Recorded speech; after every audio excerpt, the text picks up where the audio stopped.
porque hablando de filosofía y religión es como muy normal, tanto dentro como fuera de la filosofía, que lo primero que se nos pueda venir a la mente es esta icónica frase que llevó a la fama a Nietzsche de, pues, Dios ha muerto y nosotros lo hemos matado.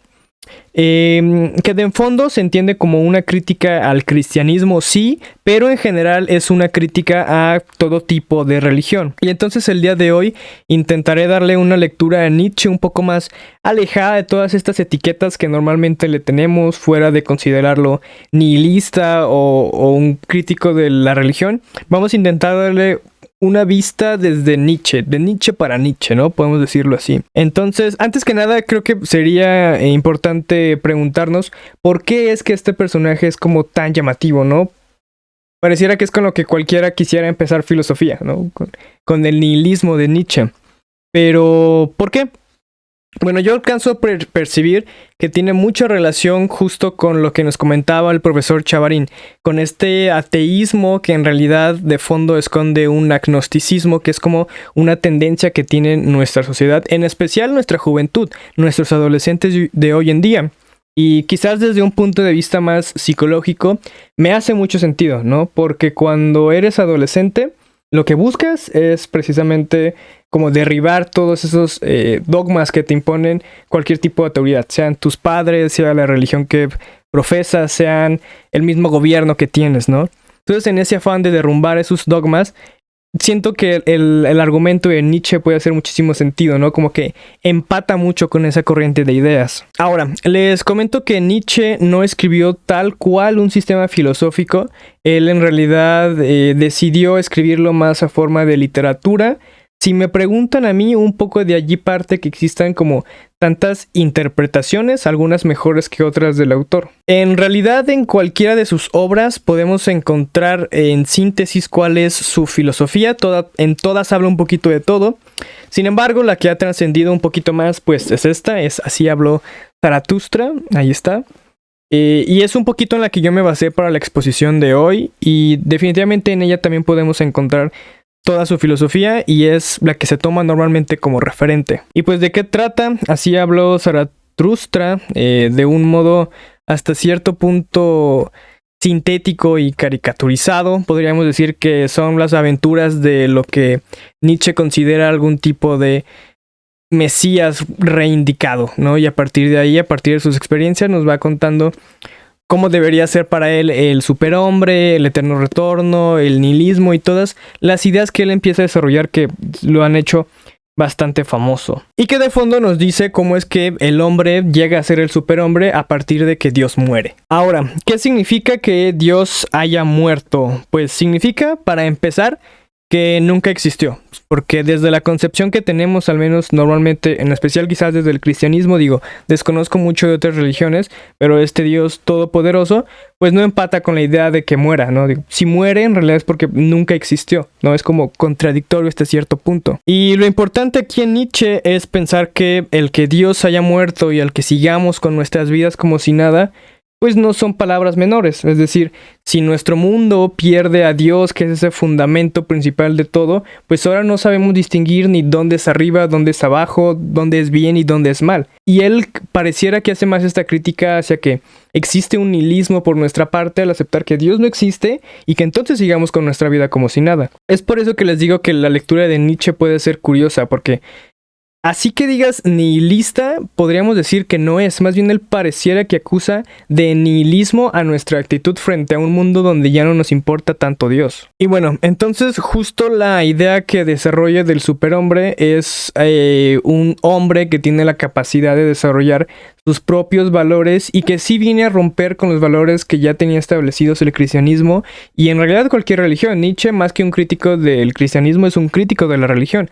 Parece que por ahí dice que alguna podría tener más coherencia que otra, pero al final no se decanta por ninguna. Nietzsche parece indicar que podemos continuar justo con nuestra vida aún sin un Dios porque tenemos a la ciencia, y es la ciencia la que nos permite dar un fundamento más coherente a las preguntas que nos hacemos. Nos puede dar un porqué sin que este remita siempre a misticismo o a dogmas que nos han impuesto. Y de hecho hace una analogía muy interesante en la cuarta parte de la sección llamada Ciencia, que es bastante contundente. Me voy a permitir darles lectura a un fragmento de esa parte del libro de Así habló Zaratustra para que vean de qué estoy hablando. Pues el miedo es el sentimiento innato y primordial en el hombre. Por el miedo se explican todas las cosas, el pecado original y la virtud original. Y también nació del miedo la virtud mía, la ciencia. Pues el miedo a los animales salvajes, ese miedo que conoció durante más tiempo el hombre, y también el animal que el hombre oculta y teme dentro de sí mismo, eso es lo que Zaratustra llama la bestia interior. Ese largo y viejo miedo, finalmente refinado, espiritualizado, intelectualizado, creo que es lo que hoy se llama ciencia. ¿Por qué rescato este fragmento? Porque si me preguntan a mí, lo que veo de fondo es una analogía justo con el Testamento, con el Génesis y la historia de Eva. Eva, esta mujer que se deja influenciar por la serpiente, por esa curiosidad innata en el ser humano, en el hombre, y que decide morder la fruta prohibida, que quizás es el conocimiento. Creo que es una analogía bastante interesante para entender por qué Nietzsche critica tanto a las religiones en general, porque pareciera que intentan hacer que nos olvidemos de ese sentimiento de curiosidad y dejemos de preguntarnos el porqué de las cosas. Bajo este marco teórico, hasta cierto punto, la teoría de Nietzsche entonces hace bastante sentido si me lo preguntan a mí. Porque ya que el hombre necesita y tiene esa constante lucha por encontrar el conocimiento, pues nos damos cuenta de que entonces la ciencia nos da las respuestas y la religión intenta ocultárnosla. Hay que mencionar que eso también es una postura no personal, ¿ok? Es la lectura de Nietzsche desde Nietzsche, no es una postura personal para nada. Pero sí creo que hace falta entender el por qué, ¿no? Nietzsche también acusa de cierto nivel de nihilismo a las religiones porque casi todas tienen la constante de que te prometen una utopía que puedes conseguir después de la muerte. Pero nadie te la puede comprobar. Y no solo que nadie te la pueda comprobar, sino que tienes que ganártela a base de actuar bien según lo que imponga la religión que profeses. Y justo es por eso que Nietzsche propone al superhombre, un hombre que pueda tener sus propios valores, que pueda crear sus propios valores, porque para él un hombre que es feliz y un hombre que disfruta, de hecho parece que no necesita a Dios. Él empieza a hablar entonces de algo a lo que llama el eterno retorno, es decir, si tú tuvieras que repetir tu vida de manera indefinida, infinitamente, una y otra vez, exactamente como la has vivido, ¿lo harías? O sea, ¿te gustaría? Nietzsche creerá entonces que cualquier persona que sea afín a una religión, su respuesta sincera sería que no. Eso es lo que piensa Nietzsche.